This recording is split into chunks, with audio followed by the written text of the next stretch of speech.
Hay historias dentro de la industria del cine para adultos que simplemente nunca debieron de existir.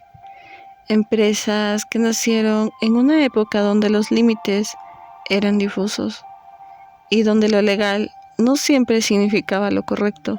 Hoy vamos a hablar de una de las más polémicas, Color Climax Corporation, una productora que durante décadas ha sido señalada por su contenido, pero sobre todo por un pasado oscuro que hoy sería considerado completamente inaceptable.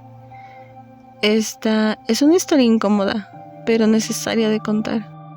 Color Climax Corporation fue una empresa fundada en Dinamarca a finales de los años 70, en una época muy particular en Europa.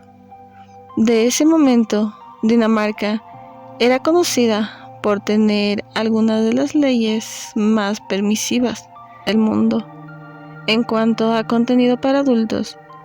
De hecho, fue uno de los primeros países en legalizar la porn en 1969. Esto permitió el surgimiento de múltiples productoras, pero también abrió la puerta a algo mucho más turbio. Color Climax se convirtió rápidamente en una distribuidora internacional, exportando contenido a distintos países, especialmente en formato VHS, durante los años 80 y 90. A simple vista, era una empresa más dentro de la industria, pero todos sus contenidos eran convencionales. Para entender la controversia, hay que entender algo grave. En los años 70 y principios de los 80, las leyes sobre contenido ilegal no estaban tan definidas como hoy. Lo que actualmente es considerado un delito grave a nivel mundial, en ese entonces, en algunos países caía en un vacío legal o directamente no estaba regulado. Esto generó un escenario peligroso, donde ciertas productoras comenzaron a explorar límites que eran muy cuestionables, y aquí en donde el nombre de Color Climax empieza a aparecer en investigaciones posteriores, no porque todo su catálogo fuera ilegal, sino porque parte de su material distribuido fue vinculado con contenido extremadamente controversial relacionado con menores, algo que hoy sin ninguna duda es completamente condenado y perseguido globalmente. Durante los años 80 y 90, varias agencias internacionales comenzaron a rastrear redes de distribución de material ilegal. En esos reportes, el nombre de Color Climax apareció en múltiples ocasiones, no siempre como productor directo, pero sí como distribuidor o intermediario en ciertos casos. Esto generó una enorme controversia, porque aunque la empresa nunca fue condenada globalmente como una organización criminal, sí quedó marcada por su relación indirecta con contenido que involucraba menores. Y eso, incluso, ese contenido histórico ya era motivo de alarma. Investigaciones en países como Estados Unidos, Alemania y Reino Unido comenzaron a documentar cómo cintas provenientes de Europa circulaban en mercados clandestinos, y algunos de ellos llevaban etiquetas o distribución asociada a esta compañía.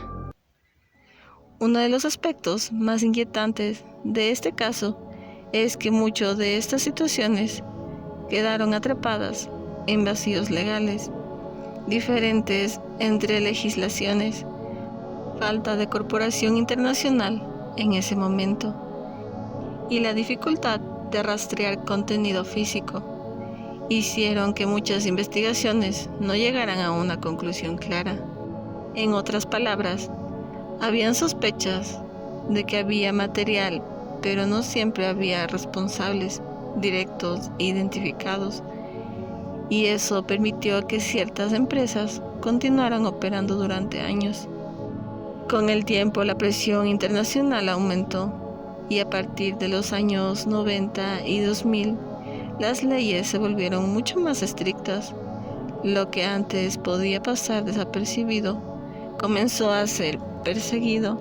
Actualmente, aunque Color Climax seguía existiendo como una marca, su reputación quedó profundamente dañada. En Internet, su nombre comenzó a aparecer asociado en listas con contenido controversial. Y aunque parte de esto también se mezcla con rumores y desinformación, el daño ya estaba hecho. Hoy en día, cuando se menciona esta empresa, no se habla solo de cine para adultos, se habla de una época oscura, donde los límites éticos fueron ignorados y donde la industria permitió cosas que jamás debieron de ocurrir. Es sobre cómo los vacíos legales pueden abrir puertas peligrosas, sobre cómo la falta de regulación puede terminar afectando a los más vulnerables, y sobre la importancia de cómo hoy existen leyes claras y estrictas para proteger a los menores en todo el mundo, porque aunque el pasado no puede ser cambiado, sí se puede aprender de él y evitar que algo así vuelva a repetirse. Nos vemos en un siguiente video.